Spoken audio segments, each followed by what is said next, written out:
Dizer que o UFC opera como outras empresas é a mesma coisa que dizer que o MMA é igual a outros esportes. Mais ou menos, só que não. A gente não tá falando apenas de Dana White, o dono da parada, que chega no escritório de tênis e calça jeans. A maneira ousada e desenfreada do UFC de fazer negócios é tipo o lobo de Wall Street elevado à 10ª potência.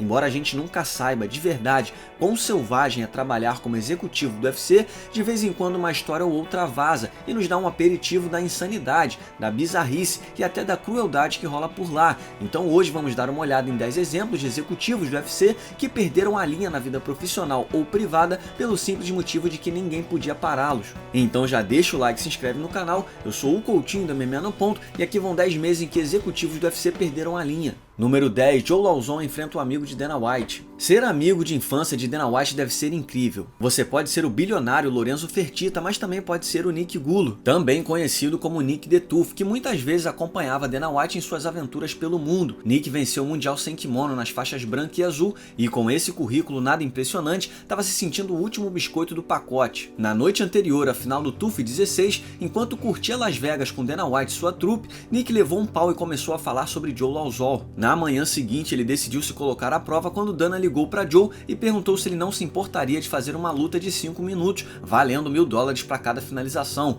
Lauzon havia lutado 2 semanas antes no UFC 155, mas dinheiro nunca é demais. E Joe não era um faixa branca de 40 anos, né? Tudo isso foi filmado e divulgado em um vlog de semana de luta que foi deletado depois. Os 5 minutos renderam $6.000 a mais para Joe e Nick aprendeu a lição, certo? Ou não, o cara voltou a dar as caras no Looking for a Fight em 2015, mas só durou 2 episódios. Depois de bater boca e desafiar Matt Serra para um rola, Nick levou um amasso e nunca mais voltou. Nick atualmente é faixa preta e venceu o Mundial Master sem kimono em 2019. Número 9. Dana White pressiona Gina Carano publicamente. Conor McGregor recentemente divulgou nas redes sociais sua troca de mensagens com Dana White enquanto eles tentavam acertar uma luta para ele em 2020.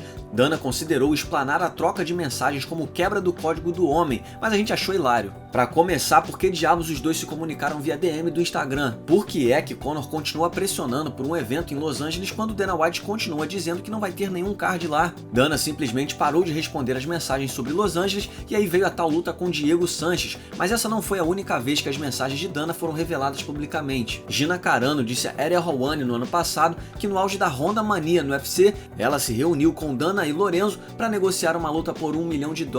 Carano afirma que disse aos executivos que precisaria de 6 meses para voltar à forma e formar uma equipe que gostaria que as coisas permanecessem em segredo sobre seu envolvimento. Gina afirma que Dana já estava falando sobre o confronto com a mídia logo no dia seguinte, só para pressioná-la a assinar o contrato e fazer a luta acontecer. Ela então alegou que recebeu uma mensagem de texto de Dana que dizia: "Essa vadia está nos fudendo". Quando o Carano disse a White, abre aspas, "Acho que você mandou a mensagem para a pessoa errada", fecha aspas, ela diz que ele respondeu o seguinte: "Acho que não". A tática não deu certo, Gina encerrou as negociações ali mesmo. Ela conta que encontrou com Dana tempos depois e ele se desculpou pela troca de mensagens. Número 8. Amanda Nunes, a bucha de canhão. Quando Ronda Rousey voltou ao UFC no final de 2016, depois de perder o título para Holly Holm um ano antes, muito se falou de seu retorno justo após a compra bilionária do UFC pela WEIMG. Na verdade, muitos fãs reclamaram que toda a promoção do evento em que ela desafiou Amanda Nunes pelo título dos galos foi focada exclusivamente em Rousey, apesar de Nunes ser a campeã. Era como se a baiana nem existisse nas promoções ou no pré-luta. Bem, de acordo com uma conversa entre Joe Rogan e Brandon Schaub na internet, a explicação provavelmente era que eles realmente não tinham ideia de quem era Amanda Nunes. Os dois discutiram durante o programa que alguns novos proprietários pensavam que Rousey e Conor McGregor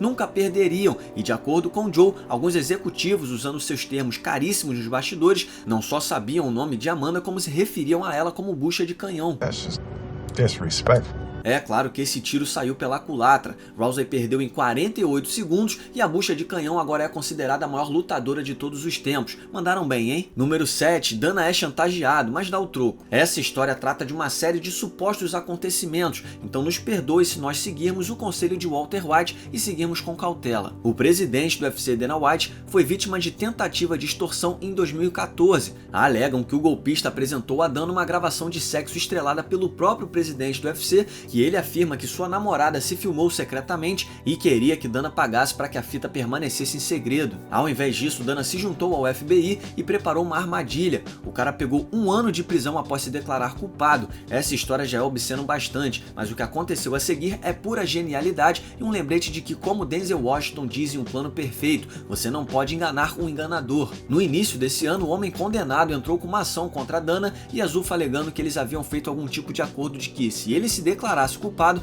ele seria pago para manter tudo em sigilo, pois durante o próprio julgamento, a identidade de Dana foi mantida em sigilo. Quando tal coisa não aconteceu, depois de cumprir 1 ano de prisão, ele decidiu processar Dana White, tornando seu nome público. Mas Dana não parecia dar a mínima. Na verdade, ele pediu que o tribunal rejeitasse a ação e teve ganho de causa porque nenhuma quantia específica de dinheiro foi discutida e, portanto, não havia um acordo executável. Esse cara tentou extorquir Dana White e foi enganado. Esse careca não dá mole pra ninguém. Número 6, um abraço de 45 minutos. O fato de Ronda Rousey ter conseguido fazer Dana White abraçar a ideia de ter mulheres lutando no UFC mostra que é óbvio que ele a achou uma pessoa muito especial, e durante o período de tempo em que ela reinou no UFC e trouxe mais olhos pro esporte como nunca antes, ela e White formaram uma amizade que parecia ser bastante próxima. Foi bem comprovado ao longo dos anos quão difícil foi a derrota de Rousey para Holly Holm. Demorou mais de 1 ano até que ela voltasse ao esporte. Levando em conta todos esses fatores, o que Dana disse à ESPN após a derrota de Ronda para Nunes é bastante compreensível, mas ainda um pouco estranho além da conta. Dana disse o seguinte, abre aspas, eu devo ter lágrimas, sangue e meleca por toda a porra da minha jaqueta.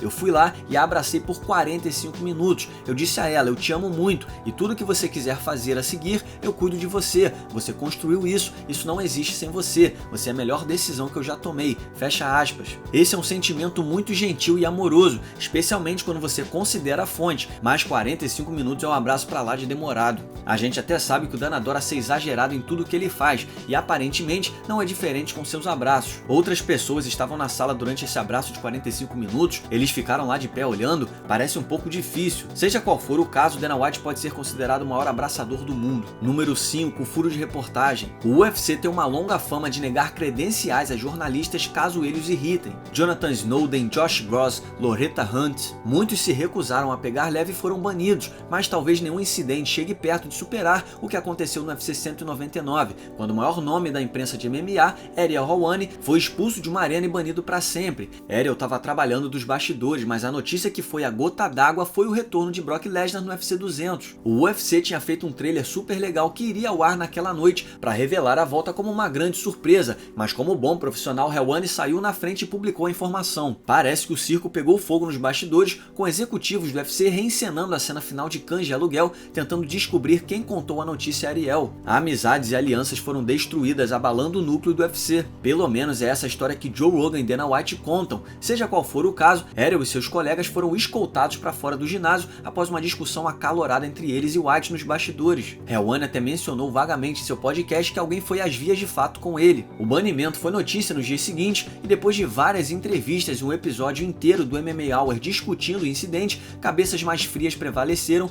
e o banimento eterno foi suspenso após 2 dias. Número 4, Dana e Tito saem na porrada num avião. Não é segredo pra ninguém que Dana White e Tito Ortiz tiveram um relacionamento um tanto quanto acalorado ao longo dos anos, desde o tempo em que o careca era empresário de Ortiz até os dias de hoje. Quem poderia se esquecer da luta de boxe que quase aconteceu em 2007? Dana White treinou sério durante meses, a comissão atlética até se envolveu, o UFC até fez um especial que foi ao ar na TV sobre a luta. Ortiz caiu fora em cima da hora e a luta nunca rolou, embora marcar uma luta de boxe com uma de suas maiores estrelas por causa de seu ego inflado seja mais do que suficiente para entrar nessa lista, seríamos negligentes se não contássemos a vocês sobre quando eles realmente saíram na mão em um jatinho particular rumo ao Japão. A porrada comeu entre os dois dentro de um jatinho particular, onde não existia regras, porque você é rico pra caramba mesmo, então que se dane. Dana deu os 3 tapinhas depois de ser estrangulado, mas Tito não tava nem aí, ele continuou a apertar, e aí o pau cantou de vez. White garante que o avião tava balançando enquanto os dois trocavam carícias. A gente não tem certeza se é exatamente assim que os aviões funcionam, mas seja qual for a verdade, a luta foi interrompida pelos fertitas e os dois foram forçados a sentar em poltronas opostas do avião pelo resto do voo. Isso que é diversão, hein? Número 3, lutador demitido em meio a um tour promocional. O UFC certamente já mostrou ao longo dos anos que tem decisões questionáveis na hora de demitir atletas.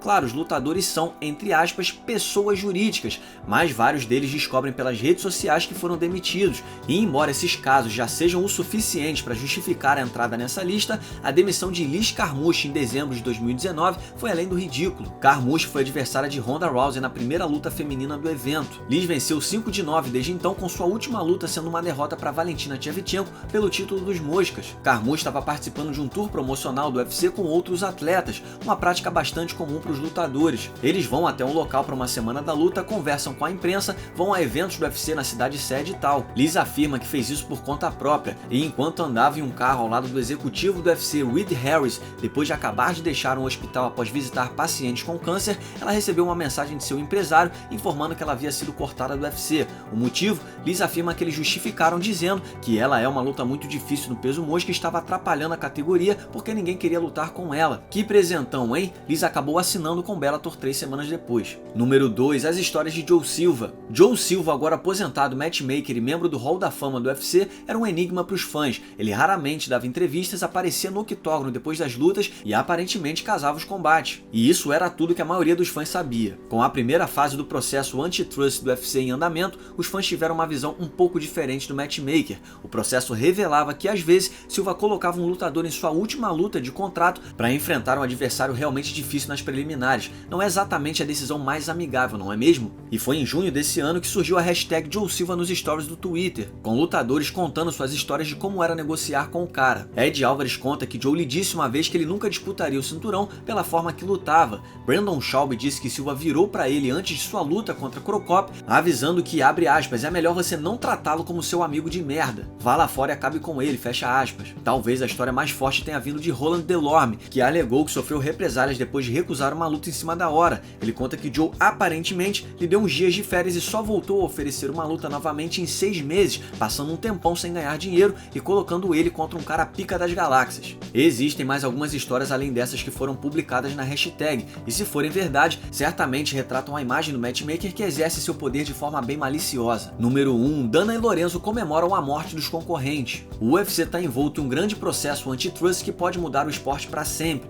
e embora ainda esteja longe do fim de uma decisão do juiz, a fase de descoberta do processo nos deu uma série de detalhes interessantes sobre o funcionamento interno da ZUFA. O X da questão é que os lutadores que entraram com o processo acreditam que o UFC tem um domínio injusto sobre o esporte e tem participado de ações anticompetitivas para impedir outras promoções de terem sucesso. Um exemplo que citaram foi a situação envolvendo Gilbert Melendez. Com o fim do contrato com o UFC em 2014, Melendez decidiu testar o mercado e aparentemente chegou a um acordo com o Bellator, mas no último minuto o UFC usou alguns direitos estipulados em seus contratos para trazer Gil de volta à empresa. Uma troca de mensagens entre Dana White e Lorenzo Fertitta foi incluída no caso e ela é um tanto quanto inacreditável. Dana disse o seguinte: mano, você sabe que eu te amo demais, mas o que você fez essa semana com Melendez e o outro cara foi bom pra caralho. Um negócio terrível e cruel como se vê nos filmes, mandou bem demais, mano, parabéns. E Lorenzo respondeu: temos que continuar tirando o oxigênio desses filhos da puta até que eles batam. Sacrificamos muito pra permitir que alguém ganhe impulso agora. E Dana ainda foi além: eu concordo, você está 100% correto e eu adoro isso. É mole, meus amigos, além de ser inacreditável dizer com todas as palavras que eles precisam tomar o oxigênio de uma promoção rival até que eles batam, esse caso certamente não vai ajudar muito a imagem do UFC nesse processo antitrust. E aqui vai um salve para Tommy Tuhold, que escreveu essa lista. Você pode seguir o Tommy no Twitter através do @TommyTuhold. E um salve também para Max Randall, que editou esse vídeo. Você pode seguir o Max no Twitter através do Max_Randall. Muito obrigado por assistir, não se esqueça de deixar o like e se inscrever no canal. Nós temos sempre vídeos semanais por aqui. Deixe também o seu comentário sobre o vídeo logo abaixo e siga-nos nas redes sociais. Muito obrigado mais uma vez e até o próximo vídeo.